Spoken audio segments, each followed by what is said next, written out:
Johnny, I'm going to throw you on the spot. What do you do when you get nervous before something of perceived importance to you? That's a great question, and I do get nervous. As long as we don't F it up, it's fine. I don't know why it was that we got to the age of 15 years old, and I think we felt oppressed. We weren't oppressed. Because of stuff that went on in my childhood, I think, I was just slightly further behind some of my peers. And when I first started at Versus, like, as you know, I run the commercial team. And back then, 2019, we didn't really have much faith that any brands were going to spend with us. But we were like, we'll at least let them know about the brand. And when we grow a little bit, maybe they'll start spending some money with us. I think one of the things that we've really learned through this journey, and I've learned, is adapt or die. What served you last year is not going to serve you this year. How do you bring what's changing in the world into that? How do you bring in the World Cup and the sports washing that's going on with Infantino and Donald Trump? How do you bring in the silence around the conflict in Gaza and the Palestine issue? And Why is football such a powerful voice with these kinds of things? Because people love it so much. The establishment of football had not let Versus in, but by this point, we were starting to be let in. And when you just work and you do nothing else, it doesn't leave any room for life. And I want to live. It's my one shot. Put me through Happy Johnny versus not Happy Johnny. Well, you want the real truth for that? In my room, on my own, taking drugs, lying to all my friends and family about what I'm doing, spending all my money, being in tens of thousands of pounds of debt, turning up to work on no sleep, pretending that I've been asleep and that everything's all right. Having friends say to me, "Are you sure you're okay? We're going to be a little bit worried about you." Lying and saying I'm completely fine. Contemplating suicide. Yo, people, what's good, man? Welcome back to Life Through Ball. So I've been sitting down, I've been thinking, I've been wondering, pondering all the rhyming words. And like, you ever get nervous? You ever get nervous before you do something? You ever get nervous before you do something that could be important to you, or you get nervous because you want to do something right? So my question to you is, how do you deal with those nerves? Those nerves that you get, those butterflies that you get before you do something that, whether it's something super important or just something you care about or something you want to get right. Obviously, Johnny, I'm going to throw you on the spot. Like, nerves, man. Let's talk about nerves. What do you do when you get nervous before something of perceived importance to you? That's a great question, and I do get nervous. I was thinking about, as you were talking then, we do this like piece of research of Versus every year, and we try and level up how we launch the research every year. And this year we booked out a theatre in Soho. Wow. And over 200 people from the biggest brands in the world came to this theatre to hear us present this research.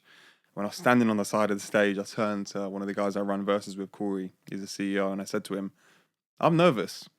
And he was like, "As long as we don't F it up, it's fine." And in that moment, I went,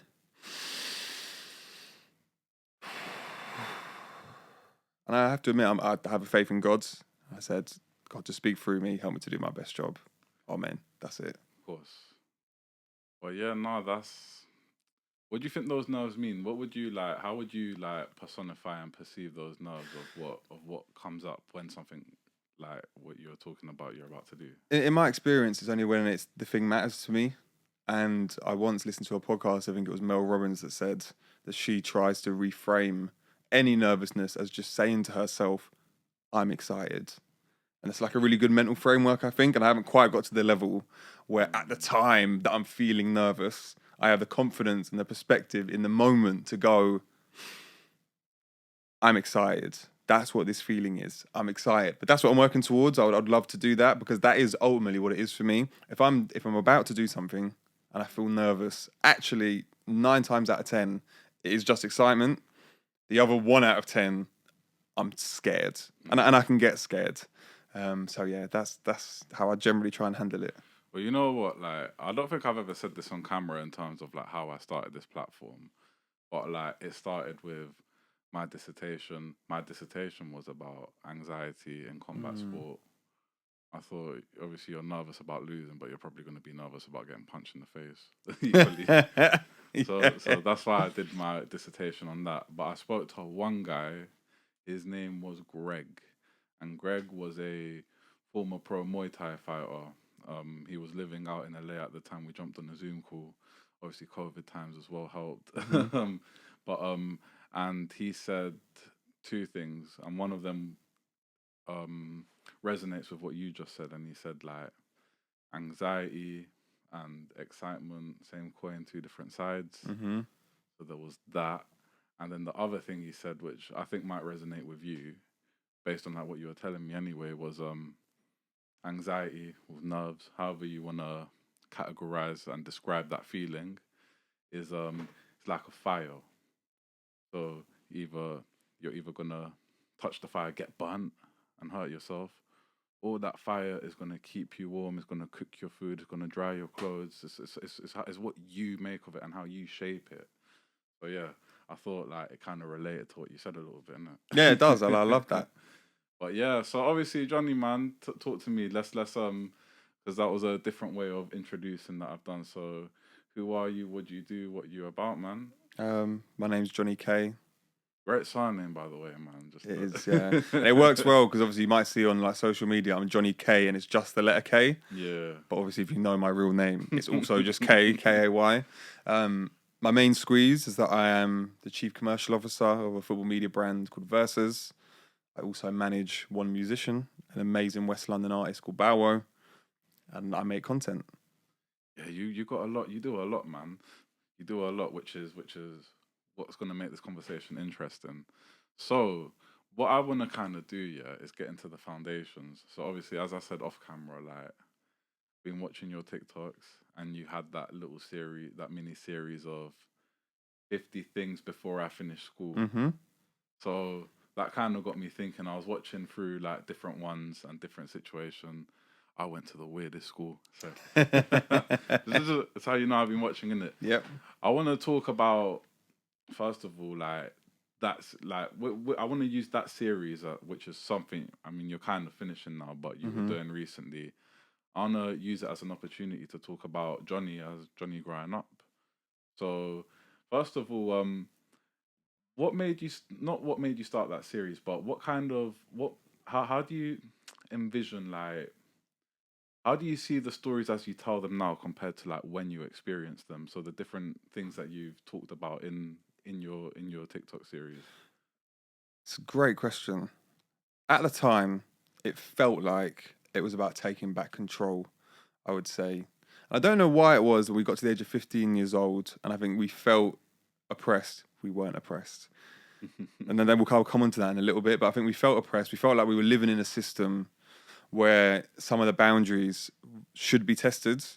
You know, we were normal boys, mostly from London, at a very not normal school, which was an amazing thing, which we did appreciate a little bit at the time.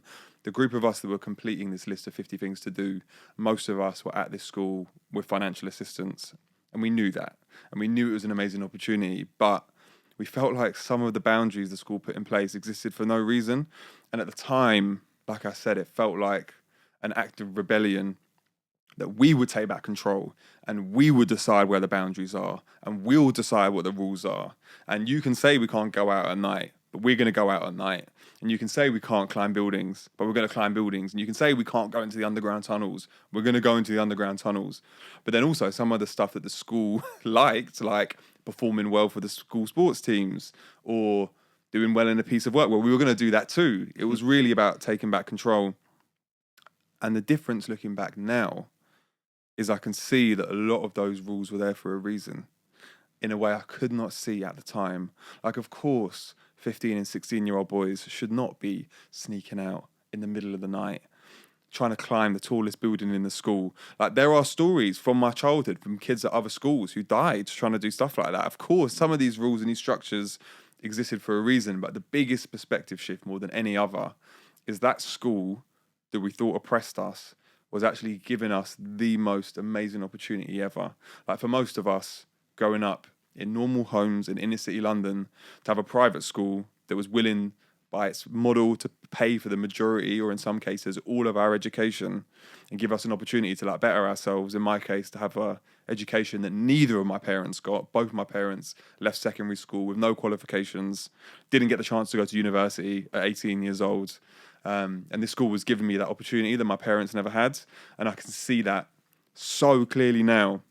And it's interesting because the school itself, at least the person who runs the school's TikTok, doesn't love that I may tell these stories because I imagine it is quite disruptive. And I imagine there are kids in that school who probably want to make their own list and break their own rules. But so much of the point of the stories is to get the message across that actually what this school was doing was an amazing thing for me and for kids like me. So how did that sort of opportunity come about with this school? Why is like going to this school so much more unique than? My parents, when I was a kid, somehow found out about this school. I don't know how, because the school's based in West Sussex. It used to be in London, but a couple of 100 years ago, moved out of London because the site was too small to West Sussex. And essentially, when the school was founded in 1553, it was founded by the current King of England at the time, specifically to educate the intelligent but poor orphans within London. And that ethos runs through the school to present day, where the school is literally designed to take kids who cannot afford to get a private education and give them that private education either for free or subsidized. And for context, when I was there, 80% of students were there with some financial assistance, and a third just paid nothing at all. And there are no other private schools in the UK that are like that. They don't exist. Most private schools these days will offer a small portion of subsidised or free places. The difference with this school, it's called Christ Hospital, was the vast majority of the places were subsidised. It's really interesting. So what do you think the biggest thing you've taken away from school is? That I know it's a bit of because we change so much in different phases of our life, but what do you think you've taken from school and your experience, your unique experience there that you bring with you now, like everywhere you go? Well, my main takeaway from school is that it just doesn't work for everyone. Yeah, the education system, it's not the best it can be, because you look at countries like Scandinavia, Denmark, Sweden, their education system is way better. You get to 7 years old, most kids can speak at least 2, sometimes 3 other languages. Here, it's obviously nothing like that, but it serves a really good purpose if you are someone that wants to become a teacher, a doctor, a lawyer, a dentist, maybe a tradesperson. But if you don't want to do one of those things, it probably doesn't serve you very well, and there's probably there could be a lot of a better use of your time. Unfortunately, it's obviously a legal requirement to go to school, so there is no better use of your time. That's the only option that you've got. And for someone like me, where being educated really helped me, and my mum was right in her instinct that getting an education would give me opportunities that she couldn't get. She was right about that. But when I reflect back at my time at school, I think one of the main reasons I was driven with my friends to make this list of random things to do, 50 different things to do, was because school wasn't serving me. Yeah, I mean, I think school's a weird one. I'm in a school every day. Yeah. And I have kids that they love school, it suits them, the structure, the routine, the demand, and then I have kids that stuff is too much for them. So it's interesting because you said obviously like the education system is good for if you're trying to get into XYZ career.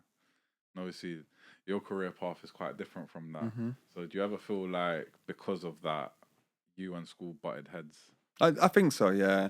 And the thing I found so hard in school, this isn't school's fault, it's not the education system's fault either, is I was maturing, I think, at a slightly different rate to some of my peers as well. And obviously it's so set.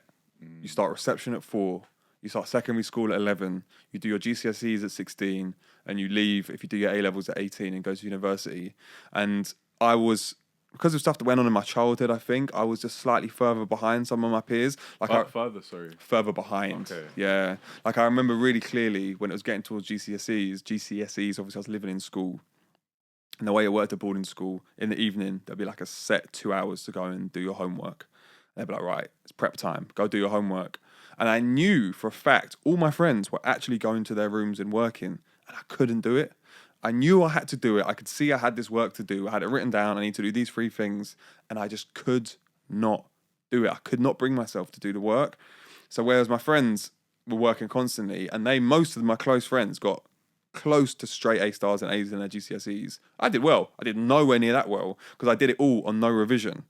And there was something going on with my development where I couldn't get into the mode of studying yet. When I did my A-levels, it came a bit better. Then by the time I got to university, I was probably where my friends were when they were taking their GCSEs. And I'm not the only kid like that. There's loads of kids like that. No, 100%. I feel like it is so set in stone that because it's so set in stone, we sort of expect everyone to develop in the same way, which is kind of mad when you like when you rip it down when you like kind of rip it apart and Mm-hmm. you're thinking, you at 16 and me at 16, we're probably looking at life in complete different ways, and yeah, experiences really shape us, and it's crazy, man, when you look at it like that. So moving on, like not moving on, but staying on that kind of track is obviously you're a music guy, or like well, you're not a music guy, but you know you're into music and you do work around music. You're into football. You support West Ham. You do content for West Ham, and obviously you've got the verse at your CCO of verses. Like how do you like? And obviously through that, I'm assuming there's a lot of commercials. So I mean, it's in the title. A lot of Mm-hmm. like expressing, not selling, but pitching, showing, verbalizing, articulating something, a vision. How where do all those things sort of stem from? Like we start with music actually to not like kind of overwhelm it. The music thing is like a big part of my upbringing Okay. on two different sides. Like my mum, her parents are from Barbados in the Caribbean. She grew up Okay. in Middlesbrough. When she was a teenager, she was DJing in the clubs in Middlesbrough. Like she wasn't even old enough to get in, and her and her sister were going across these clubs in Middlesbrough, like playing back-to-back vinyl records. So that's the kind of stock that I come from. So it comes from Okay. there. Then my mum moved down to London. Eventually, like moved into a council flat in Battersea. Eventually bought that council flat. Bought another place after selling that. And then I was born, and Battersea at the time I was there is where So Solid Crew was started. Okay. Is literally like the origins of like garage music, like sort of blending into grime, started in the Mm. area that I grew up in, and you just couldn't get away from how culturally significant that was in the area that I grew up in. Of course, like the Channel U era, like this was stuff that you just couldn't get away from really, and it really captured something in me. I remember one day literally leaving the block of flats that we lived in Battersea, and as I stepped out, and on the other side of the road was Battersea Park, a car got stuck in traffic between me and the park. And out of this car was this music playing I'd never heard before. And I was like, what is this music? Because the bass sounded to me like US rap, but the person rapping was clearly from London. And the song was Dizzy Rascal, Fix Up, Look Sharp. And it probably took me another 3 or 4 months to find that song again. But the sonic, like the sound of it was so deeply imprinted in my brain. I knew if I heard the song again, I'd be like, that's what it was. That's the song I heard on that day. But back in these days, you're talking about the early 2000s. There was no Shazam.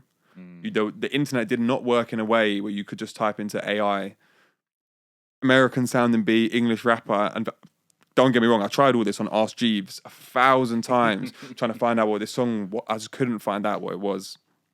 So it was like an upbringing thing. It was an environment thing. It was my upbringing with my mum. I've got a younger brother who's 2 years younger than me, and he seemed to be as enamored with the same music that I was. So he drove a lot of it forwards as well. But the truth is, with like both the music stuff and the football stuff, there was no part of me that thought it was a viable career. Not Mm. because of any lack of self belief or anything, nothing to do with that. Like, I'm not going to say, oh, I didn't think that for someone like me, it was, I just didn't think it was possible for anyone, let alone me. So it was only much, much later once I'd been to uni, I'd done other jobs where I started to realize again, it's like the late development thing where I was in my 20s where I started to think, okay, I can take the skills I'm learning in these other jobs and use them to do things that I actually want to do in areas that I'm interested in. That wasn't a concept that was with me as a kid or as a teenager. The love was there, pure love for the music, pure love for the sport of football, but there was no sense at all that it was possible as a career. Okay, and then flipping it over to football, how did that come about as well? Like the Battersea West Ham fan, though. Like, Yeah. I grew up in Battersea. Like my little brother played such a significant role in everything. okay, We were really fortunate that the flat we grew up in was literally opposite Battersea Park. okay, And there was this one patch of grass that we would just play football on every single day. In the flat directly below ours was a set of brothers called Dale and Ryan. yeah, yeah. And they also, 2 year age gap, like me and my brother, as obsessed with football as we were. And all day, every day, we would just play football. Basically, that's all we did. If they weren't around, me and my brother would still just go out there on our own and play football. But obviously, the area that I grew up in is not a West Ham area; it's Chelsea area. And even my primary school had like really strong links to Chelsea Football Club. Like when we were in primary school, we used to go on tours of Chelsea Football Club and stuff. But for whatever reason, I even got to go to games because of school. But for whatever reason, there was something about it that just didn't stick with me. And I don't know what that was, but it didn't feel quite right. And when I got to secondary school, there was one kid, I think in the whole school. The deputy head also supported West Ham, weirdly. But out of this, in the student population, there was one kid. He's still my best friend to this day. I still go to West Ham with him to this day. He supported West Ham, and he actually went to games, and he took me to my first ever West Ham match. And he really was the person that got me into going to West Ham. And without him, the versus thing for me probably wouldn't have happened. Like this guy continues to play a really significant role in my life, and it's his fault that I support West Ham. Difficult time at the moment, man. I can empathise though. Who do you support? You know what? I'll give you a clue. I think from a West Ham perspective, that was probably your second ever best moment in Europe. In Europe? Yeah. And second best moment? First is winning the Conference League. Yeah, so second would be winning the semi-final. It wasn't that year. It wasn't that year? Yeah. Intertoto Cup, maybe? More recent. More recent in Europe? In the Europa League run? Lyon? Nearly. One round back. Who did we beat in the round before that? I don't remember. Who did we beat in the round before that? You beat Sevilla. Of course, yeah. And that home game, you're right, was one of the greatest moments in recent West Ham history. And that's who you support. You support Sevilla. Yeah. Wow. Yeah. So we're rubbish now. So yeah, you had a good run though. Yeah, we had a good run. Hopefully we can fix up. But yeah, no, the reason I said just because like this isn't even on the arrogance thinking, oh, we're so great and you beat us. I just remember how much of a great moment that was because it was Europe and because it was like a big moment. I saw the way West Ham fans celebrated. It was a huge moment. My brother was at that game. Really? He said that he's like they were gassed out. He's like I wasn't even annoyed when we lost. He's like I was happy for them because they were like it meant something. But it wasn't because you guys beat us. It's because of the stage, not because of us. Well, no, it partly is a size of the club thing as well. I think that it was inconceivable in a way that we could beat a club like Sevilla at that point. Yeah, I mean, it's thinking back. Like I'd rather be in the situation of losing to West Ham in the round of 16 than be where we are now. Yeah, it hurts. Why does football hurt so much, man? Why does it hurt so much? Why does it make us so happy? I've got a theory on this, which is that football works so well because I think we all, on some level, are control freaks. I think everyone to some level does this, where you try and control all the controllable elements of your life. But football, you can't control. I think everyone thinks, especially someone like me, because I go to like most West Ham games, home and away, and you kind of think you're having some sort of influence. But the truth is you're not really. Maybe on a really small, intangible level you are. But to just have that one thing in your life where you're forced to just go with the tide of whether your team does well or not. It's a crazy thing. It's so different to other parts of life where you just have to accept there's nothing you can do. And just ride the wave of the positive emotions or the negative emotions. And yeah, it just means a lot. Crazy. I love the way you've articulated that though. I think that would perfectly explain it to someone that doesn't like football and be like, why are you getting so mad at the TV? Or why are you going so crazy at the because it's like my mums would be like, they're still getting paid the same. You're not getting they're getting paid whether they win or lose. I'm like, well, that's not the point. Yeah. Also, they make more when they win. So I want them to make more money. I don't want them to get a pay deduction in the second division. Yeah. Sorry, I'm channeling too much heart. Nah, man, but it's crazy. So you kind of answered this football wise. So I'm gonna like switch it to the music. What does music? How did music affect you like emotionally? In so many ways, that's so difficult to even put into words. I think that there's two sides to it, right? And I think that I've always said that I personally believe. I'm not sure how much I still believe this in the same way, but I used to believe. I think that factually this is true. That football was designed to be experienced live. When football was invented, the TV did not exist. When it became a spectator sport, the TV did not exist. It was designed as a sport for people to play, and then a spectacle sport for people to go and watch. And music is kind of the same. When music was invented, there were no means of recording it. The only way of going to hear music was to literally go and hear it, hear Greensleeves get played in Henry VIII's court or whatever. I always say that's that. If I could go back to any point in time, I would love to go back to like Henry VIII's court, the dance or whatever. And how do people react when Greensleeves comes on compared to the other tunes? Like, is that the big wheel up bar? Like, are people suddenly grooving in a different way when that one comes on because everyone knows that's at top of the charts or whatever? He puts the handkerchiefs. Yeah. Again. But I think I don't believe it as much now. I think that I've become much more comfortable with being a sofa watcher and a sofa listener of music as well. But I think that that's the first part, is that live music and live football, I think it can make you feel a really similar thing that's difficult to replicate anywhere else. You know what's got me thinking now? It's like, if there's two things that I can take from, if I can pull one thing out of music and pull one thing out of football, and you tell me if you disagree or not. Connection, right? Mm-hmm. Connection in so many ways, whether it's you're connecting with what they're writing about, musically speaking, you're connecting with what they're writing about. Maybe you're connecting with the artist themselves. Maybe you know the artist. But there's so much connection culture. I can go on all day saying how different ways you connect. And then with football, it's kind of the same connections when you think about it. Like, connecting with the community, you're connecting with the success, you're connecting with. I don't want to say more because then I'm going to look silly if I keep laying them out and then getting. But you're right. But there's so much connection. So, what does that connection mean to you? Like, it means everything. You know, when I think about what football ended up becoming for me, especially what West Ham ended up becoming for me, and we're gonna get onto that, don't you? And the people that I go with, I still go with the same people now that I went with 15 years ago. And it's a mix of age ranges. And, you know, I grew up with that. My father unfortunately ended up passing away when I was a kid. Condolences, man. Thank you. And like, one of the people is a guy that I go to West Ham with still to this day. I was initially friends with his son.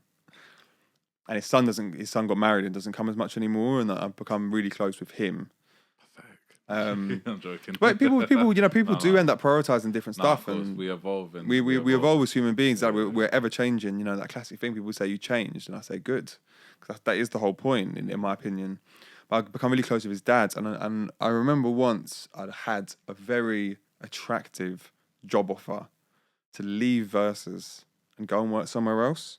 Okay. And I own a portion of Versus, and I believe. What we always agreed was that if I was to leave, because I didn't start it, I came late and was gifted the equity that I have, which is incredibly generous from the other three, that I would return the equity, basically. So I'd be giving up a lot if I was to leave. And at the time, the job offer was so attractive that many of the people around me were saying, you should potentially go and take this other job. The money was like not quite life-changing, but close. And I remember telling this guy, Pete, at West Ham, and he was the one person who said to me, trust me, stick with the Versus thing. Trust me. And he had more conviction than anyone else. And I'm not going to say that I only stayed because of him. I think I would have probably, on balance, would have stayed regardless. But having someone like that, you know, in the absence particularly of having a dad, it's been really important to me. And that's been such a common thread right from when I was a teenager and I was super lost. And West Ham was all I had, was going to games, mostly with older men, through to now, where I'm getting advice. And the people I will often turn to first are the people that I go to football with. And going to football, and I always say this to my football mates, it's such an odd thing. Because as you get to my age, I'm 33 years old, the classic thing that happens is, and this is happening in my core friendship group, people start getting married, having kids, moving abroad, really doubling down on work, and you see your friends less. unless you go and watch your football team play every week, because you still see your friends, my football friends, I see them most weeks still. The amount we see each other has not changed from when we were 16 years old till now. And that consistency allows a level of like perspective within a friendship that few people can offer you. And I think that's a beautiful, beautiful thing. And I know that is nothing to do with football really or West Ham really. That's just the vehicle for the connection. But that is why it means so much to me. And so often when good things happen to me, and good things happen to me a hell of a lot these days, after a lot of struggle, I think, this is for my boys at West Ham. This thing that's happening. And it's usually nothing to do with them. And things are happening, I think, that's for them. I love it, man. And this is what this is all about, man. Because, like, it's easy to say, I went through this when I played football, or I went through that. And I've had those conversations and they've been great. No. But that connection and it's looking at life through the lens of football. You're wearing your like what you just told me is telling me about life with your West Ham glasses on. Do you know what I mean? And that's that, which was that a big part of the reason I wanted to get you on, like, because I know you'd get it and you'd articulate it like really nicely, man. So, no, thanks for sharing that. And thank you for saying that. So obviously we're gonna move on a bit further. We're gonna I go back and forth, but we're gonna move forward towards verses. First of all, yeah, for those that don't understand, if you don't understand, you've probably been under a rock. But no criticisms to you, of course. But what is verses, man? Talk to me, like, talk to me as someone that's never heard of it and thinks verses is the words that you put between two teams, like. Yeah, and that is what it is. But now for us, Versus is a football media brand and fan community that we think is shaping the future of football. How does that actually look and live and breathe? What does that mean? An Instagram page, a TikTok account, an X, an owned and operated website, a YouTube channel that together is all focused on where football is interacting with culture and society. Like, culture for us means, where is football converging with lanes like music and fashion and gaming? And society is like, where is football having a voice on issues like anti-racism and gender equality and Islamophobia? And all of that, for us, is to just be a different voice in football, particularly for young people from diverse backgrounds. And why is that such an important mission to you guys, being that different voice? Why different? Because there is a lot of noise in football, and it's all the same. No, it is tearing players down.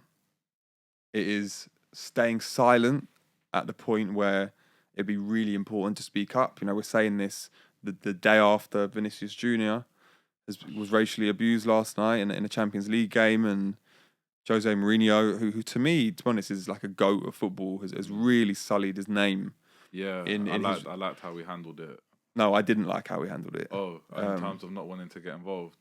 And he basically said that Vinicius was bringing it on himself. Oh no, I'm going on about before we get ourselves in trouble. Yeah. that was good, but yeah, he later went on to say that basically Vinicius brings his stuff on himself, which is kind of crazy. And in football, this stuff is normal, which is why the need for a different voice is so important. I think you know what the issue is there, is not just like this specific one. I was like, okay, in this specific case where we're talking about Real Madrid Benfica, that match will be long gone by the time this comes out. Not long gone. I'll talk to you about those logistics after. But we got a guy doing that and saying this, yeah. And obviously, often footballers are like, you know, when they're. The issue is, I don't think the issue is whether he said it or not.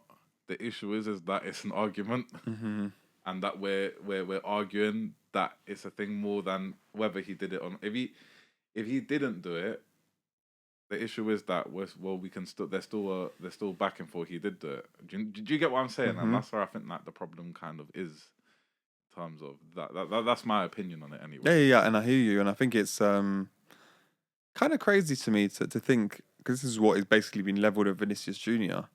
He just like made it up. I think that's so crazy to think that someone would do that, especially in a game like that, when he had done what he did on the pitch. I'm talking about, what a goal that was. The Crazy, idea that man. then immediately afterwards, a player would do that, supposedly say something, and Vinicius Junior would just lie on the spot and make up that he said something that he hadn't. It's like so fanciful to me. But people have a different view on it. I mean, so it's a world full of opinions, man. Mm-hmm. But yeah, so obviously, we talked a lot about connections and the connections football has, the connections music has. I feel like Versus is kind of then like personifying those connections.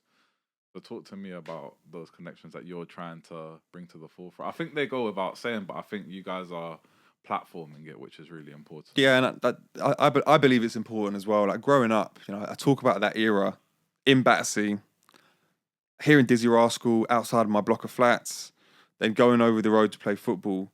It's like a great visualization of how back then the worlds of football and music, although they were close, they were separate. That is how it was. And the older I got, the more I wondered whether the UK would ever get to a point where the worlds were slightly closer. Because I would look at the NBA, for example, which even when we were kids, the culture and the sport were intertwined. It's been like that for decades. If you watch The Last Dance and you see Michael Jordan talk about how it was, even when he was a rookie, the worlds were completely intertwined. And I used to look at that and think, wouldn't that be cool? And I just had to accept that my love of music and my love of football and my like of fashion, they didn't really live together. They were sort of separate things. But in like 2016, 2017, I could see that was starting to change. Like some of the big examples, like this is slightly later, but 2020, Hector Bellerin walked for Louis Vuitton at Paris Fashion Week. Virgil Abloh, Louis Vuitton. I feel like he was one of the first pioneers of like separating football, connecting football to well, in his case, it's fashion, but He absolutely was, man. He was an absolute pioneer, and he was laughed at the time, which is funny looking back. But remember when Paul Pogba re-signed for Man United, Adidas. You remember very cleverly announced his re-signing. Stormzy as well. Stormzy rapping, Pogba dancing alongside him. For someone like me, I was looking at that like, wow, it's finally happening. It's finally becoming culturally entwined in the way I always hoped that it would. Also, just to say, this isn't to say it's never happened. Like there are examples, like the Stone Roses and Oasis, like the Manchester bands. They obviously had a strong connection to football. We're talking London though, man. Exactly. And we're talking about a different sort of culture. That's culture too. We're talking about a different sort of culture, a culture that felt at home to someone like me. These were the first signs of it happening here. Around this same time, Corey and Lewis start Versus as like a side hustle. Start the Instagram page. They start the Facebook. So, sorry to cut you off there. What do you think their initial aim was with starting these pages? They recognised that there was a gap because the two of them, they were working for Complex UK. Okay. And they wanted to go bigger on sport for Complex UK, and Complex weren't interested in doing that. And when that happened, they were just like, well, why don't we just start our own thing? And they went to their boss at the time and they said, look, we know we're working for you doing this Complex UK thing. But how would you feel if we just started our own thing? We've got a name for it, it's Versus. They pitched him the idea. And he was like, do you know what? It sounds cool. Spend 25% of your time doing that. The rest of the time, you've got to do your normal day job. I saw Versus on Instagram. I was in like the first 5,000 to 10,000 followers. I just followed it, thinking it was just like a cool thing. I was working at Boiler Room at the time. I ended up getting made redundant from my job at Boiler Room. Yeah, they had a lot of issues towards the end of their this is almost 10 years ago now, and there was issues then. I'm thinking of more like Gasworks. Yeah. Well, yeah. I was working at Boiler Room at the same time that Alhan and Poet were doing Gasworks. That's how I came to know both of them. Like, I'm pals with both of them now, and I met them both during that time working at Boiler Room. That's one of the amazing things that came from it, actually. Alhan's a massive inspiration of mine, as is Poet. If I was to name two people, they would both be up there in like the top 3 or 4 most influential people on like the creator side of my career, which I'm sure we'll come on to. But when I got made redundant from Boiler Room, I had a job offer to go and work, ironically, at the British Fashion Council, at Hypebeast, or at a music publication. So like these classics siloed, it's fashion or it's music. And the other thing I ended up getting introduced to was the guys who had started Versus, and they'd managed to secure funding from their boss in their current job to pay one person's salary for a year to see whether they could turn it into a real business. And as soon as I met them, because I already knew what Versus was, but as soon as I met them and heard them talk about it, I was like, you're speaking my language. This is, and I'll be real with you. I had faith right from the start that it was going to be a success. I'd never in my whole life come across an opportunity and had such a deep sense of certainty that it was the right thing to do. And I even had my mum saying to me, you sure that's what you want to do? The British Fashion Council, that's like pretty like esteemed place to go and work. I was like, Mum, I'm telling you, it's this Versus thing. I'm telling you. From what I'm hearing now of like the opportunities you're getting post Boiler Room was like you had different pigeonholes basically. One music, one fashion, one this, and then you got Versus, which wasn't as guaranteed, but could have been but could become all of them. That was exactly how I viewed it.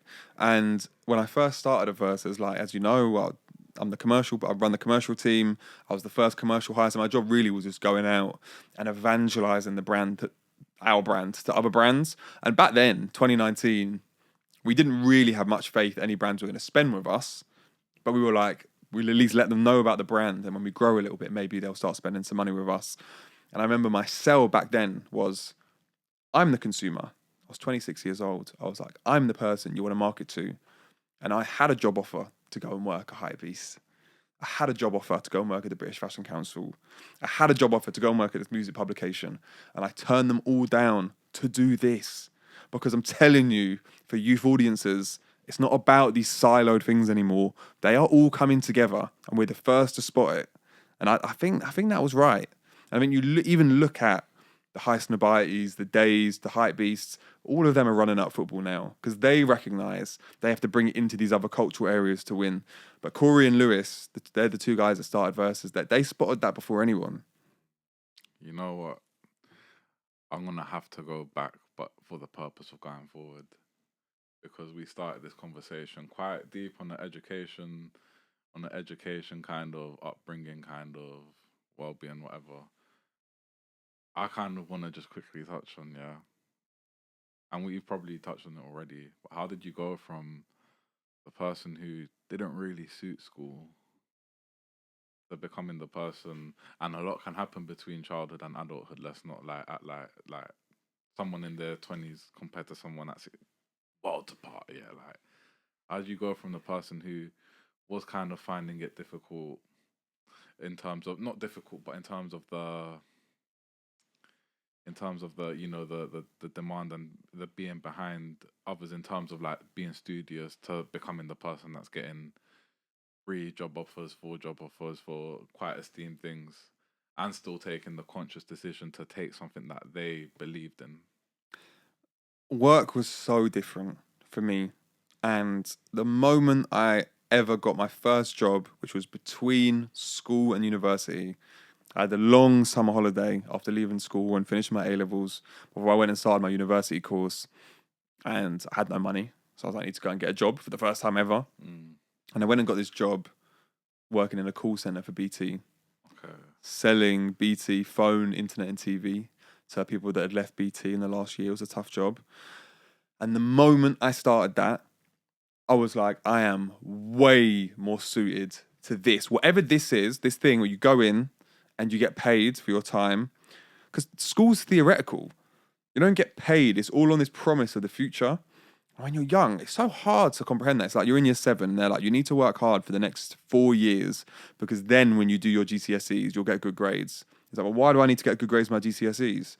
Well, you need to get good grades in your GCSEs because then when you go on to do your A-levels, you will then get better grades then. Well, why do I need to do good with my A-levels? Well, you need to do well in your A-levels so that you can get a good place at university. Why do I need a good place at university? You need a good place at university so that then when you leave, you can get a good job. To me, that is way too out in the future. I'm not good at that forward projecting stuff. I cannot, at 16 years old, sit in my room and work because that is what I need to do to set up my GCSE results, to get my A-level results, to go to university, to then one day get a job. That makes no sense to me.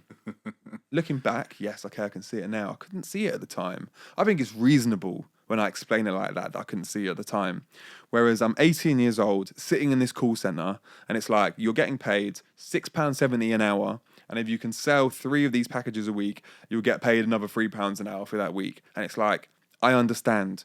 There's no talk of what this means for 3 years' time. It's today. It's this week. What are we trying to do? This is the goal. You get paid more if you hit it. You get paid the same if you don't. You're going to get paid either way. All you got to do is turn up. I'm like, I can do this. And as soon as I started work, and I had to leave that job and then go to university for 3 years, but I had a taste, and I had other jobs in uni as well, but I had a taste. Okay, now I understand what is on the other side of this. It's this work thing. And I was just so much better suited to work than I was to school. Interesting. So it's kind of throwing yourself out in the fields, and then like moving forward now so you become the person that suited work and had all these job opportunities going along. I kind of wanted to see the contrast in between the two. But then you eventually pick verses. You're pitching, you're selling, you're showing, you're understanding. So like, what was some of like because obviously like verses is like now it's very well established. There's all over socials, lot of like credible links to it. What were like, obviously nothing ever starts out like that. So No, it doesn't. so talk me through the story, man, of like building an empire. I'm not sure it is quite an empire, but it really was a slow burn. Like, for context, right? I joined Versus in 2019. And although I say, and this is true, there wasn't that much money to make pressure to make money straight away. In 2019, we made £63,000, which for a business that's employing one and sort of two halves of 2 other people is not very much. In 2020, again, there was only 3 of us full time, then 1 freelancer who sort of worked half and half on Complex and Versus. We made £120,000, and I thought that was amazing. And I remember walking to my girlfriend at the time's house, walking through Southeast London where I was living at this point, having a phone conversation with Austin. Now, this is the guy that was the former boss and sort of current boss of Corey and Lewis, who had like agreed to pay my salary. At this point, he was now not just paying my salary, he was also now paying Corey and Lewis's salaries because they'd come full time on Versus. He was paying the salaries of 2 other people and the cost of an office, which we'd given up because of the lockdown. And I was like, £120,000, that's amazing. And he was like, yeah, but Johnny, that doesn't even cover the cost of like your salaries and the office. He's like, if it doesn't improve, we're gonna have to shut the whole thing down. Because I can't he's not some like crazy multi-millionaire guy. He's just a businessman, he's a business owner. It's like, I can't afford to just pay for you to do this thing because you think it's fun. I was like, just trust me, give it a little bit more time. And I had that conversation with him probably 2 or 3 times where I kept saying, just give it a little bit more time. And the following year in 2021, revenue grew by 750% in a year. And then we knew we had a real business. And then it stopped being as much of a slow burn. And it started being more of a burn. Wow, I'm just thinking, first of all, how did you deal with that? Like, I won't call it doubt because you weren't doubting yourself, but I guess the doubt from that external doubt of like, if we don't put it together, we can't continue. How did you deal with that? I didn't overly think about it, I'll be honest. And the reason that really helped with not being able to overly think about it was COVID. Like, there was a lot going on in the world. So the idea that the business was maybe going to fail, it didn't really keep me up at night. Other things kept me up at night. Do you know what I mean? Yeah. What the hell is going on in the world? Is this real? Is it not? Is the world ever going to come back? That is what was occupying my mind at that time. The Versus thing felt more like a great escape. And obviously I really didn't want it to stop. But I had faith that if it didn't work out, and I did think it was possible it wouldn't work out. But I felt like I was in an okay place no matter what was going to happen. And I just hoped that the turnaround that I mostly believe would happen actually would. Not even turnaround, because it hadn't gone bad. It just hadn't reached the heights it needed to yet.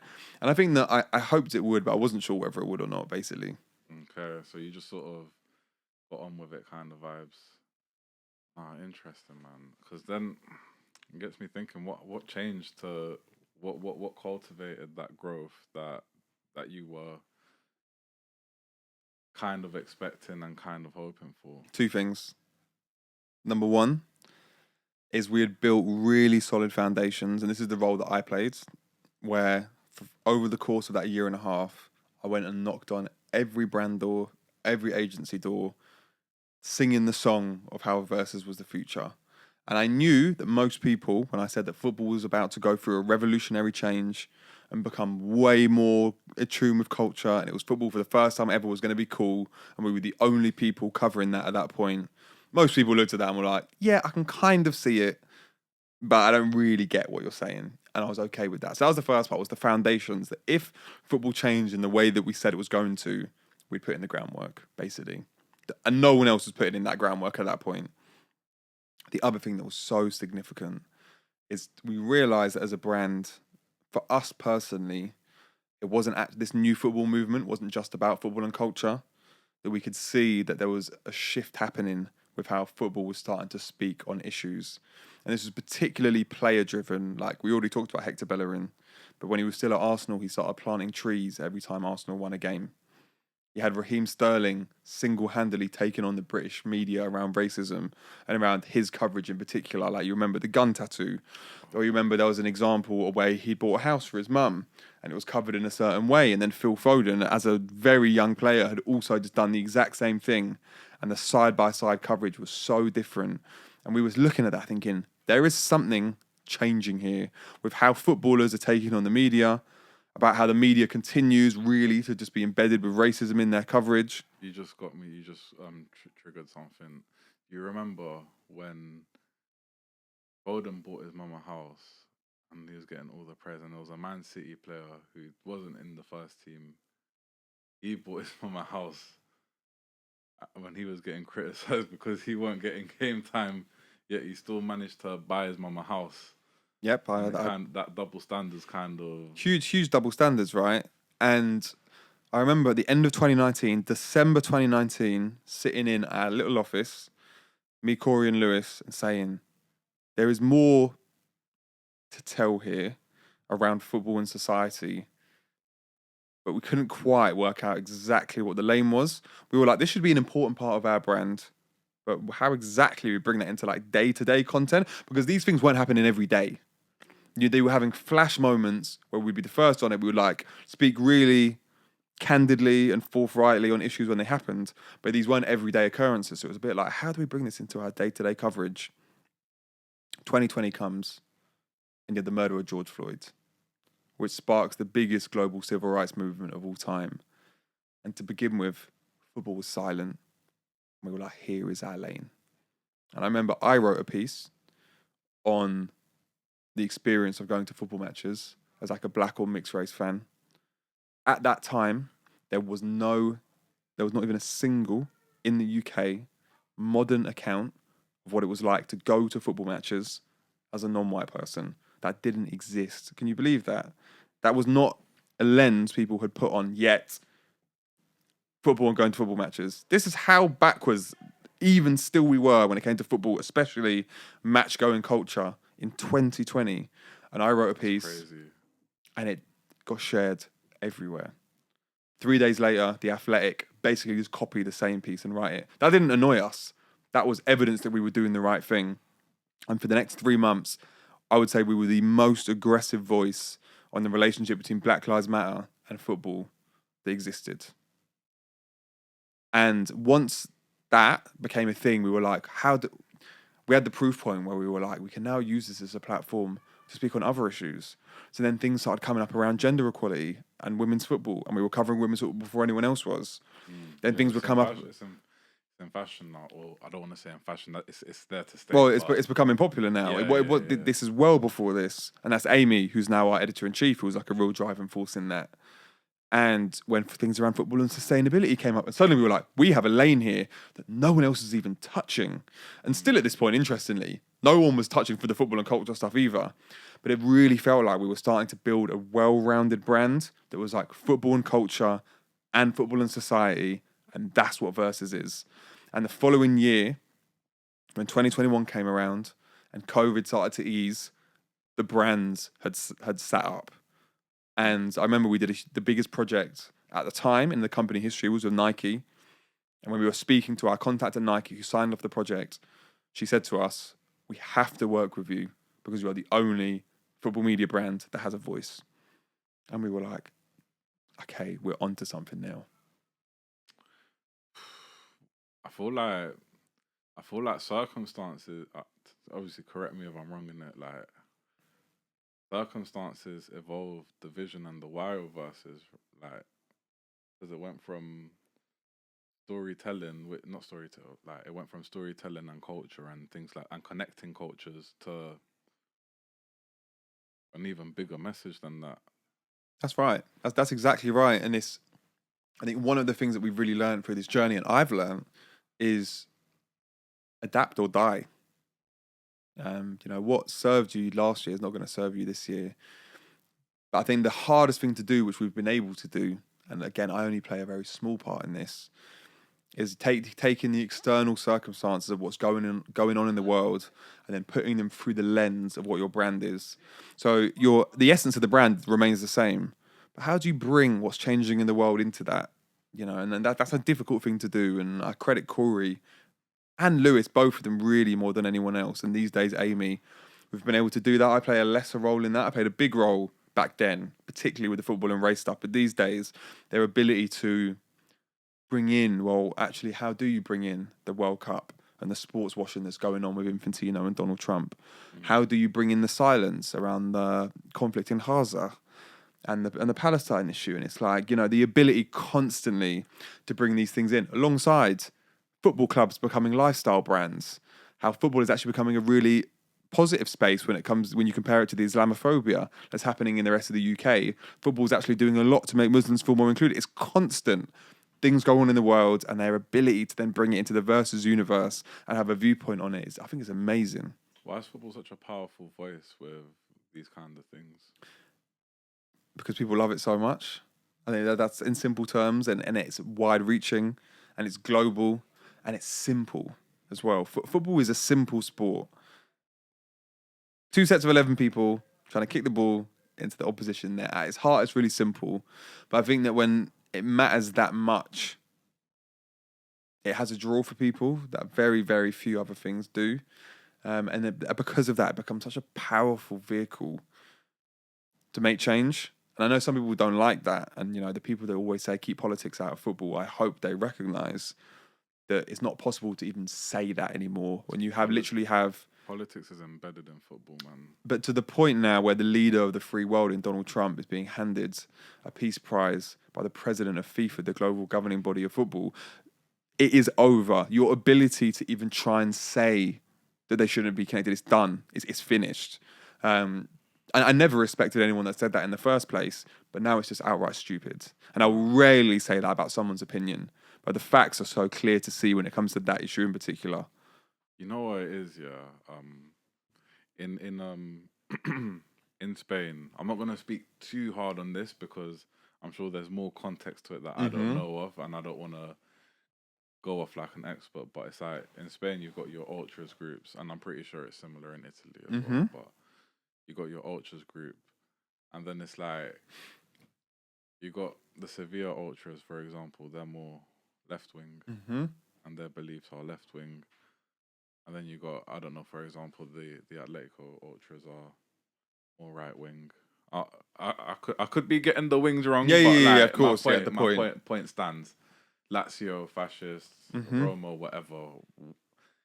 Like, is deep rooted into the game anyway. Like, and before what you said, and then what you said just underlines it, exclamation marks it, writes it in bold and italic. It just makes it so clear. You get me, like. So yeah, no, football and politics, man. Because then they're just. They are, yeah. And also when anything becomes that big, generating that much money, it just inherently becomes political. It was always political right from the inception of the sport. If you look at the history of football and you know it properly, then you will know that that's the case. But these days, it is such a powerful industry, and of course, powerful industries inevitably get wrapped up in policy.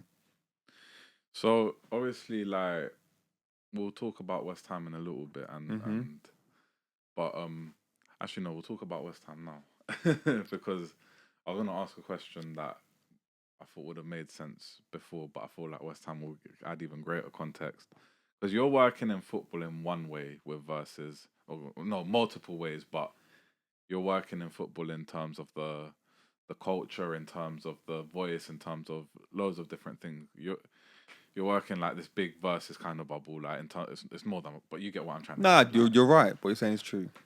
And then you get the dream of like being able to work with or alongside the club that you support and you hold dear to your heart, man. So let's talk about that and how that came about and making that kind of content for West. Because obviously, I think it started with you being featured in an article, which I also read before. Like you coming on there, tried to be prepped, but yeah, let's talk about that, man. It goes back even further than that. The first thing that happened and was that someone from the club saw my TikToks I was making about West Ham. As in, were they like fan reactions you were making, or like No, I infrastructure? wasn't even doing that back then. I literally was doing. This was a point on TikTok where I wasn't even posting videos on TikTok. All I was doing was slideshows of images with text on them. That was my whole TikTok. This Okay. is years ago. Someone from the club saw that, and they basically said they'd launched a series called Fans on Film. I think they've done one so far, which is they just give someone who supports the club a disposable camera, and they take that camera on an away game, take the pictures, get it developed, send the pictures to the club, and they publish it on their Instagram. And they asked if I'd want to do it, and I was like, I'd absolutely love to do that. So at Brighton away in, I think, 2023, I hope I've got that right. I took a disposable camera with me, took these pictures, but what they didn't know is I actually know how to take pictures. The pictures were. So Hopefully, I can credit myself by saying the pictures were great. They were significantly better than the one other one that they'd done.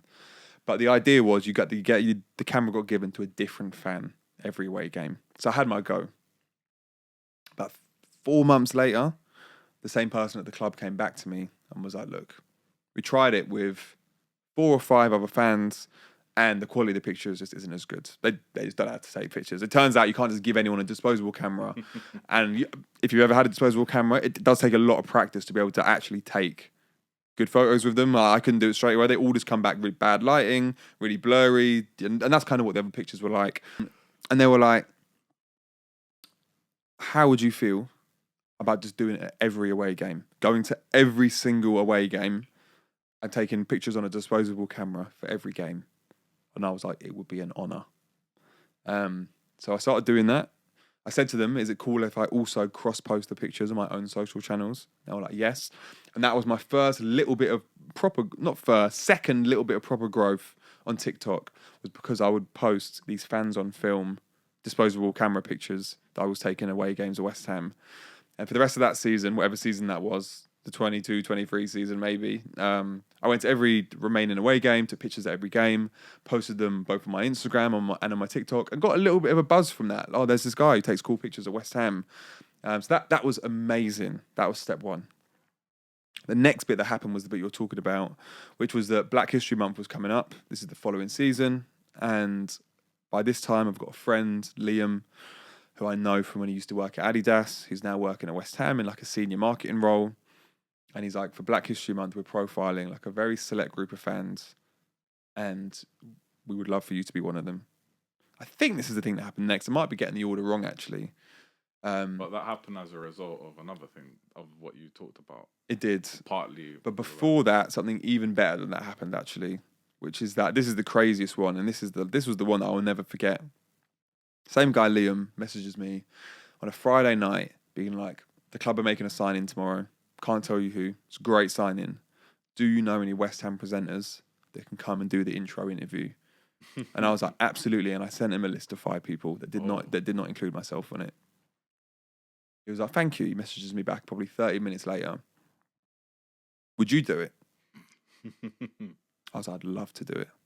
I didn't get too excited. I didn't want to get to. I was trying to stop myself and get too excited. Messages me back. Send me your address.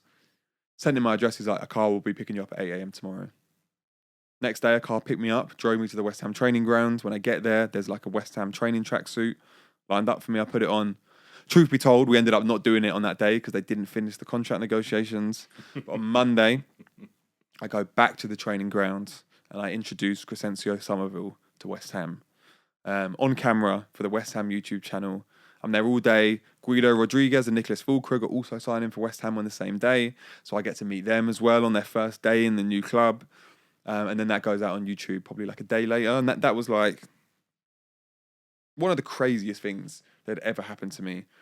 And the thing that was important about that is it really showed me the power of the TikTok thing, because that's where it all ultimately came from. And then after that, only 2 months later, I then got asked by the club if I'd be happy to be profiled for Black History Month. And that was also like a really important honour for me, because as I said with the Versus, that first Versus story on race, I mean, that experience of going to football matches, especially at a club like West Ham, as like a non-white fan, I think it's important for the kids to have a little bit of representation. I appreciate I'm a very light-skinned mixed race boy, but I think it is important for that representation to be, especially someone that works in the culture, being involved with a club like West Ham, because West Ham has a perception that you have to support West Ham, you've got to like drink 12 pints and be like a bold middle-aged geezer, and it's like West Ham are massive. yeah, but Like there's more to our club than that. No, And you of think about course. the area where the club is situated as well. There's a lot of people that aren't like that could support West Ham and don't. And I think the club does. I'm sorry, West Ham does a bad job at attracting those sorts of fans. So when these moments come up for me to hopefully play a small role in that, it's like a massive honour for me, and I think it's really important. Would you say that's like the first time you kind of directly worked in football, kind of like? Because when you compare versus, it's like you're working, oh, I'm starting a lot, but you are kind of showing and implementing culture and connecting, whereas in West Ham, I mean, you kind of are showing culture and connecting because you're taking the pictures and you're showing the culture of that, but you're kind of like in West Ham, you're in amongst it compared to in Versus, where you're trying to make things happen, trying to make partnerships happen, trying to make things work and click. Like, how would you compare those two kind of sides of you? It's different, but it's similar as well. Like, you got to remember, at Versus by this point, I've met Bukayo Saka, Jesse Lingard. Like, I've been to games in Jesse's box.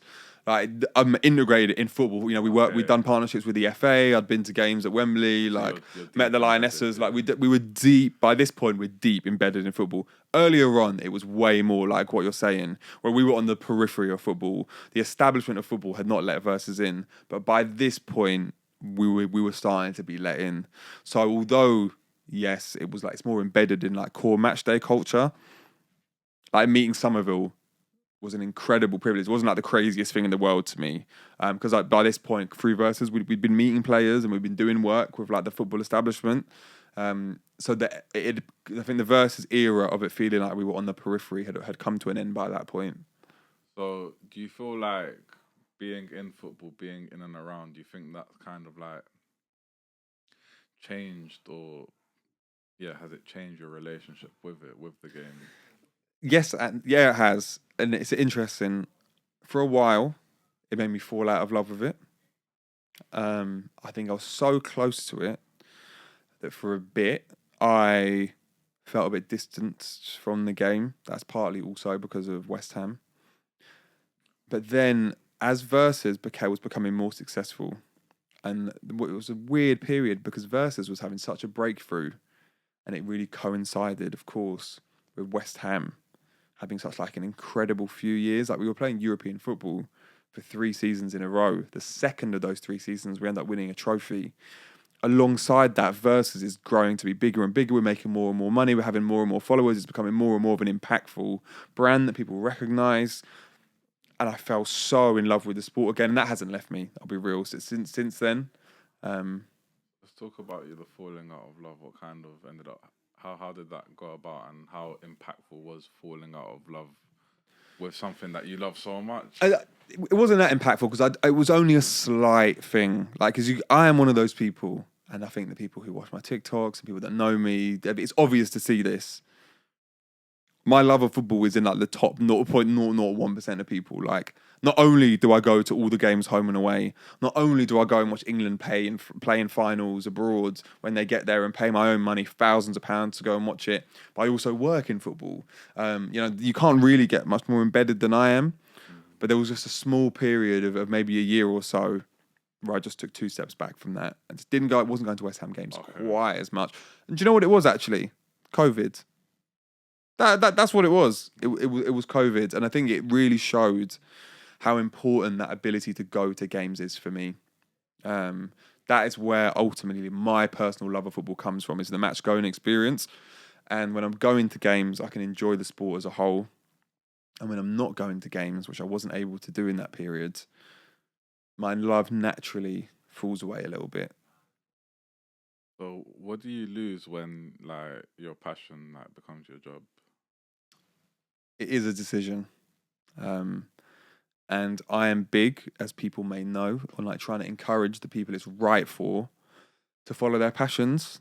That's not right for everyone. I think if you are an amazing mathematician and you really like money, go and work in the city. Even if you love football too, there's a path for you there. But if you're the kid like me who loves football and loves music and isn't great at anything. I was good, but I wasn't great at anything in school. That was a bit of a sign that there was something else for me to do, and I'm so happy I landed where I did. But it does come with a price, working so deeply in your passions. And you look at me as like a prime example. Any football match I go to, there is an expectation that I have on myself and that also comes from other people that I'm going to document that experience. And of course, I could choose not to do that. But I've painted myself into a corner where the expectation I have on myself and I have from other people is that I'm going to make content from the football matches that I go to. And I really enjoy that. But does it take away from that pure experience that I had even 2 years ago when I wasn't doing that? Yes, it does. And I sensed that when I started taking the photos. I could feel there is something lost here from not experiencing this in its purest form. Then when it turned into making videos or going to football, it was lost even more, if I'm honest. So there is a cost, but it's worth it. And moving towards like, as I said, you're a guy that's got many things going on. Let's talk about let's talk a bit about that multifaceted side of you. Obviously, you've got the music and football, which are kind of connected and kind of not. But then you got the managing, and then you got the clothing line. How like how do you get like all these different ideas to like constantly express and make something of yourself in different ways? There's a rapper called Names Bliss who I'm quite close to. He said to me a couple months ago, Johnny, I get the impression with you that the gap between you having an idea and executing is really small. And I said, that's true. I think that's a perfect summary of it. I felt so stagnant for so long between the age of 12 and 25. I felt like I couldn't act on the things that I wanted to do, mainly because I didn't know what I wanted to do.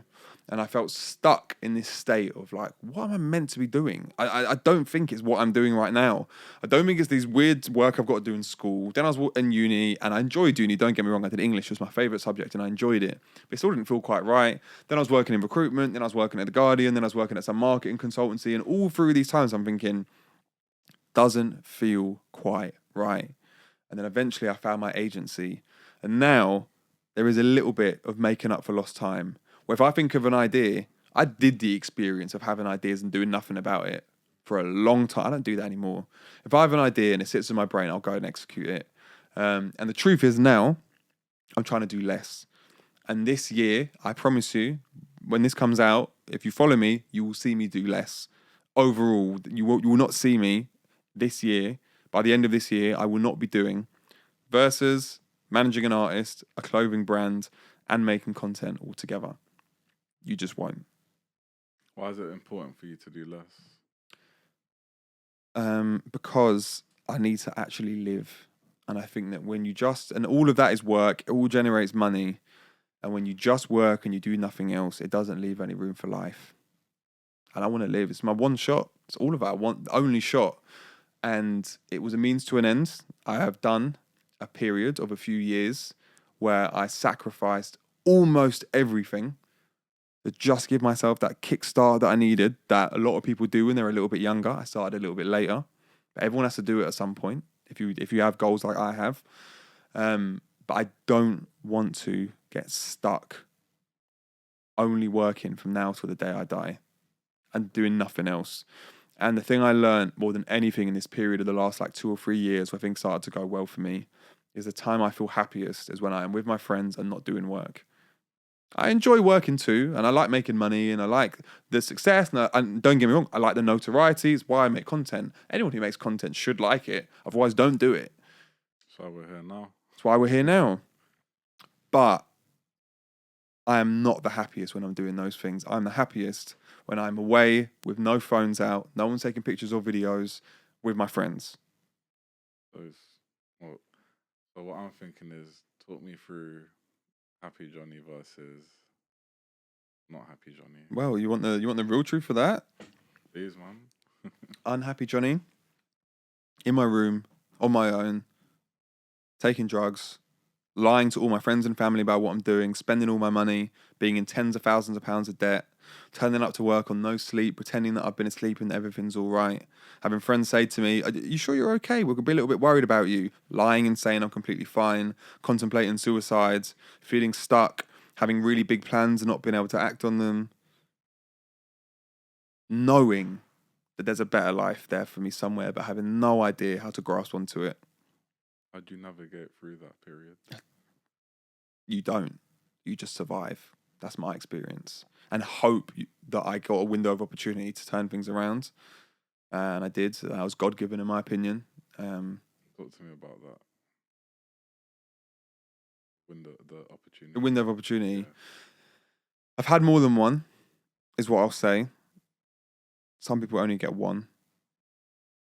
I think that's what I believe. I've had a couple. I was on my way to work in 2018. It was the morning after England had just knocked Colombia out of the World Cup and penalties, if you remember that. Of course. I'd left work on the way to that game, gone to the shop, bought a bottle of wine, drank the bottle of wine on the walk from my work to the pub, turned up to the pub, not told any of my friends that I drank already. The pub was being managed by a friend of mine who's now no longer with us. Rest in peace, Parky. Condolences, man. Thank you. So we thought we could drink as much as we wanted for free. Turns out that wasn't quite the deal. So I probably drank another 10 or 11 pints.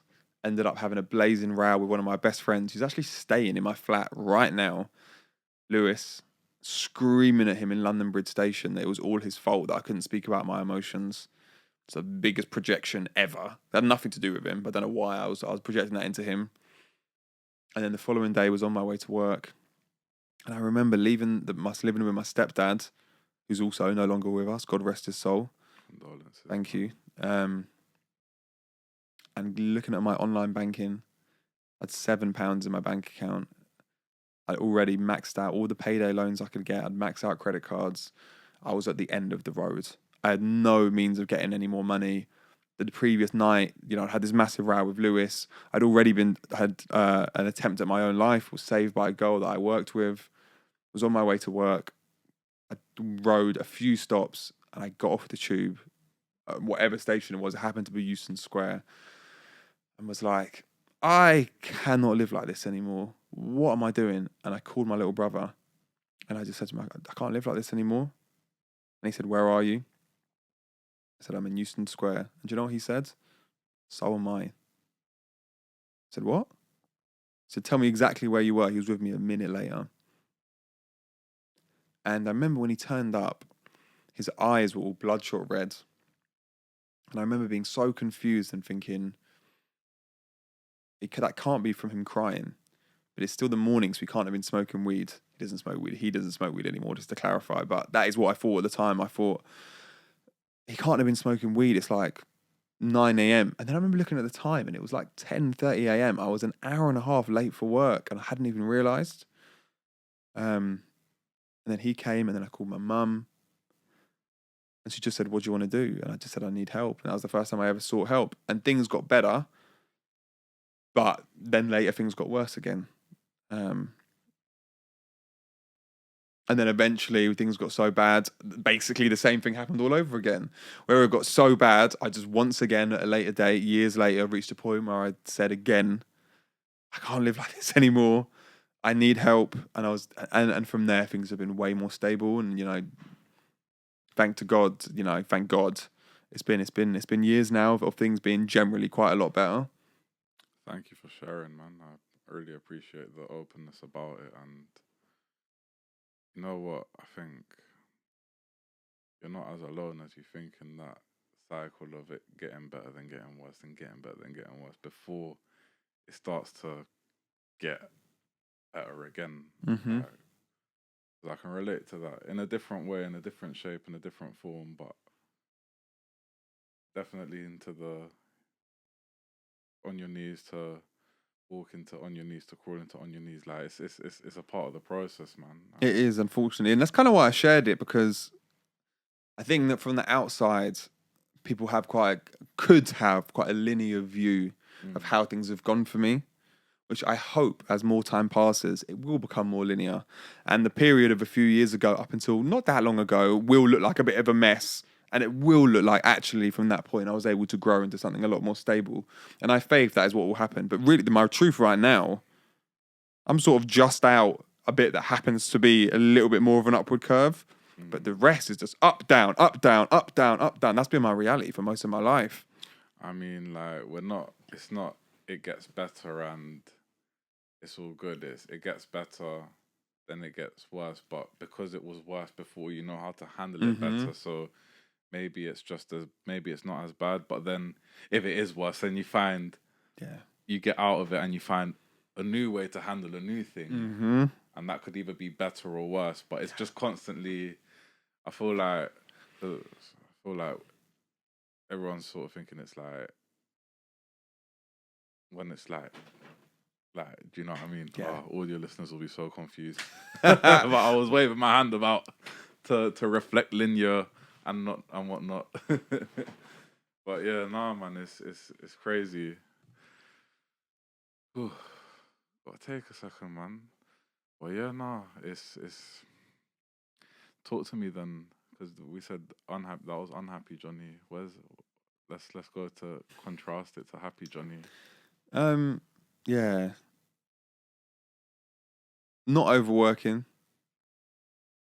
but working. Okay, so keep him busy enough. Yeah, it's important for me. Work is important to me. But there is a balance, and especially when I look back at the last couple of years, you're talking to me in a moment where I look back, as I say, at what is happiness and what's not. And for me personally, happiness is hard to find when it's 5 a.m. starts and 11 p.m. finishes every day because you're just working the whole time. It's hard to find happiness in that. So that's what it not is. But for me, it's a bit of balance that's balanced with hard work. For me personally, it's being sober, spending quality time with my partner, spending quality time with my family, my brother, my sister, and my mum. But more than all of that, being useful, and allowing the good things that have happened to me to serve a purpose. This conversation is serving a purpose. I hope there might be one person that listens to this and it gives them a little bit of hope. Do you know what I mean? And that's the purpose of this. No, of course. The purpose of showing people that you can not have things figured out in school and still go on to be successful. The purpose of showing people that you can have problems with substances and go on to have a happy life that doesn't involve those things. To show people that you can lose a parent to drugs when you're a kid and you can still go on to have a happy life. It's about hope for me, and it's about using my experience to show what's possible, I think. And that's a responsibility I don't take lightly. And I recognize it's not all on me. And I choose to say I'm okay with people having me as a role model for that things. I know I'm not the be all and end all. And I'm a human being that will continue to make mistakes. And that's a really important part of being happy. Recognizing that I'm not perfect. Because I think that when I was in a really low time, I think it was easy to fantasize about a future time when things would be perfect. I think that was my experience, that when I imagined what it would be like for things to be better, I was imagining what it would be like for things to be perfect, But things will never be perfect, and I will never be perfect. And I think recognizing my humanity is like an important part of being happy too, because I can still fall into that trap, that perfectionism trap, where if I live my life this really particular way and have these really particular actions, then I can be happy. Well, my experience shows me I'm always going to make mistakes. Being able to be easy with myself, with that fact, is also where happiness comes in for me. I like how reflective your happiness is. I like how your happiness isn't just good. It's accepting, and you've learned to turn happiness. You've learned to make happiness progression rather than happiness the goal, which is what I'm getting with what you're saying. And that's right, but it's what I'm learning. I wouldn't say that I've No, mastered that, but that's what I'm learning. That's what I'm trying to learn to get to. no, definitely. Then learning. I always believe if you're aligning, you're not learning. Do you know what I mean? So like, what you're telling me is it's not that you're learning and you're trying to.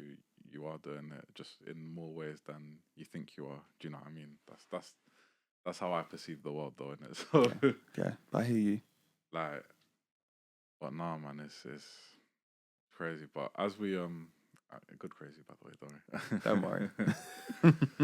no, because you know what, like when those moments happen, when you ever like, because I talk about myself in the way like I kind of learnt to find that peace in terms of myself and in terms of what I'm doing and being happy, but being aligned, but being purposeful, with it. Um, and then I find myself like I wouldn't say slipping back because I think that's a bit harsh on myself. But I find myself like finding it tricky to stay on that purposeful, peaceful lane. Like, what advice would you give to people that are trying to stay afloat but stay purposeful, stay, not on point, like, but just move forward positively and like going against the doubt that tries to pull you back? All I've got is my own experience, right? And what I can say is that when I try and freestyle life, I will take backward steps. That's my experience. And I think that what I really love about my life is when I reflect, I do have quite a clear sense of direction of where I'm heading now. And that's a beautiful thing. It's taken me a long time to get that. And I don't think that's something you can just magic out of nowhere. No, of course not. But because I've got a sense of direction, when I wake up in the morning, what I can do, I take out a pen and paper and I just go, well, what do I need to do today? And I'm not just talking about work stuff. Who do I want to connect with and call? Call this person. These are the work tasks I need to do. Gym, post TikTok about this. I just try and tick the things off that list. And it is amazing how hard I find it. In a day, in the morning, with the best intentions, there'll be 10 things on the list. All I've got to do with the 24, well, it's not even 24 hours really, is it?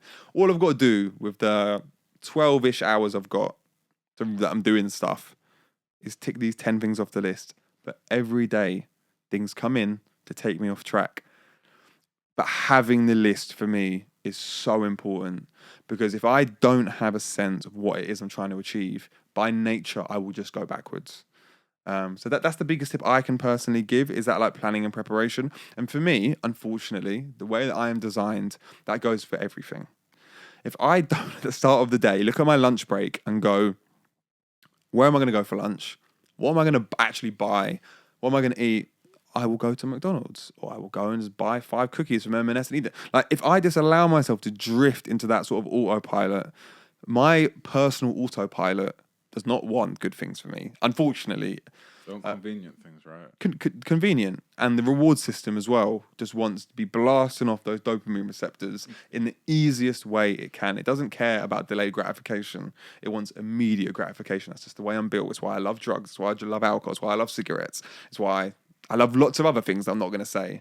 And I mean, the fighting against that is quite challenging, but having a plan makes it possible. Wow, man, great advice, and obviously thank you so much for sharing and like everything though. Like and for being here. The reason I'm being so grateful is because I've really enjoyed the conversation. So have I. It's been really great. I feel like I have to thank you because I've enjoyed it. You get me? Thank you. Obviously, you know what? We got so into it from the start. Yeah. Usually, I start with reflection, and then my kind of closing I start with reflection and but we didn't start with reflection. To be honest, I don't even remember how we started, which is good. But I always end my episodes with a little bit of, so what have you gained or not gained sitting down here with me today for the time we spent together?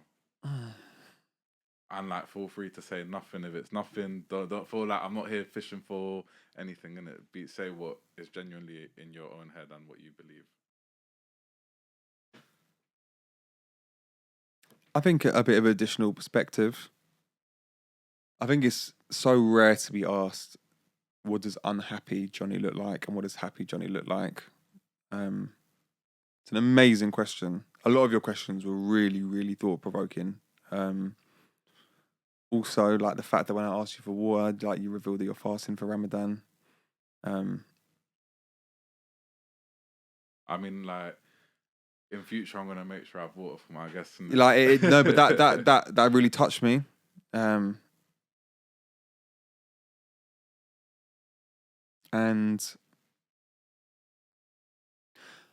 I think that thinking about, and I think about this anyway, but you have given me a new level of depth when I think about how me as a person connects with what I do for my career. And I already know I'm really lucky in that through a lot of struggle and a lot of pain, I've ended up in a position where what I do with my time is such a reflection of who I am, and I get paid for that. And I think that's so rare. I think that's so unbelievably rare. And I feel really grateful for that. And you have brought out that gratitude in me. So thank you. Thank you so much, Johnny. Well, listen, people, Johnny, where can we find you if we want to see you, man? OJHNYN on all social media platforms. And yeah, man, keep up with Johnny. He's got some amazing content on TikTok, and I'm talking individual content, not like what you're doing, but also keep an eye out on what he's doing with Versus and West Ham and other things that I'm sure, and the clothing line, and there's a lot more in the works as well. Bawo, like it was Bawo, yeah. I didn't say the name. You said it perfectly. Oh, I love it. But yeah, people, another episode wrapped up and done. Make sure to like, make sure to subscribe, and make sure to keep supporting, man, as we keep growing this platform and turning it into something meaningful and something great. Big love, people.